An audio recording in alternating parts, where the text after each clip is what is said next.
Good morning to 100% here. So we are discussing about the 8D analysis, and I welcome to my channel. And today we are going to see about the step number 5, develop and verify solutions.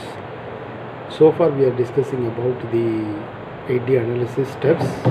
Number 1 is initiate project team, and number 2 is define the problem, and number 3 implement containment action, and number 4 identify root causes, and number 5 today we are going to see is the development and verify solutions. The next step is objective of this particular step is to select from alternative solutions to the problem and verify that the problem causes are eliminated without introducing a new problem. And the supporting tools or the method in which we are going to solve for this step number 5 is we have the supporting tools like brainstorming, decision matrix, risk assessment, and gauge RR, and capability studies and control chart. These are all the normal supporting methods for selecting this. And choose and verify corrective actions. Corrective actions decision criteria is established through the decision making process.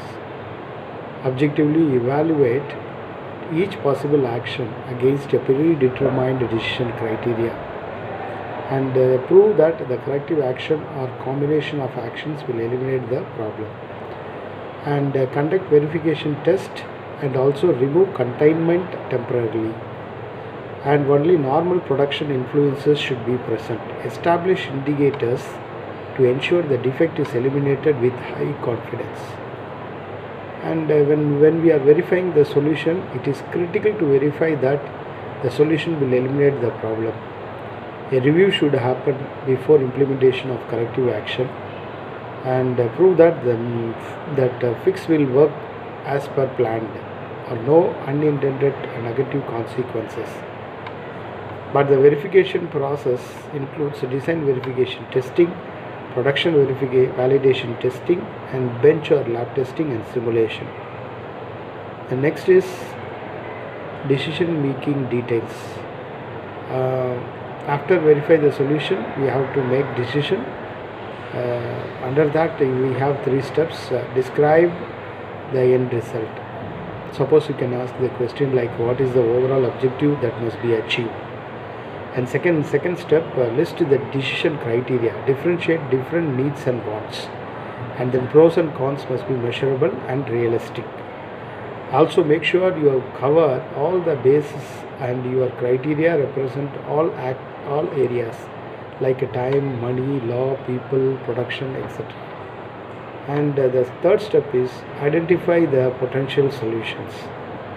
Identify all the choices you have that may work, and make certain all ideas are included, and then balance reactive or inspected based and preventive error proofing activities. And when we are talking about the decision making details further, the step 4 discuss about evaluate the potential solution, rank options against identified criteria, and identify any potential risk of each solution. Access the probability of risk occurring and the seriousness of your decision if it is did occur. And the step 5 is choose a solution or set of solutions. Use the results of assessment period step. See next slide for decision making worksheet, and a robust solution must consider. So when we give the solution, it must cost effective and a timely process and effectiveness.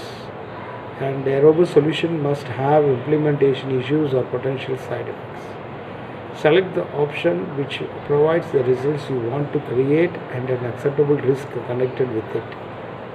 And the next is we have the decision making worksheets in order to make the end results or select the best house criteria, and we have choices available for innovate, and you can mention all the analysis over this decision making worksheet. And at last we have even risk analysis chart also. If we do this, what might happen contrary to your interest. So like that, there are different tools are available for these particular steps called verify or develop and verify the solution for AD analysis. And thank you once again for watching this. You can contact me whenever you have doubt, 9443278181, or even you can mail me jaiganeshresearch@gmail.com. Thank you.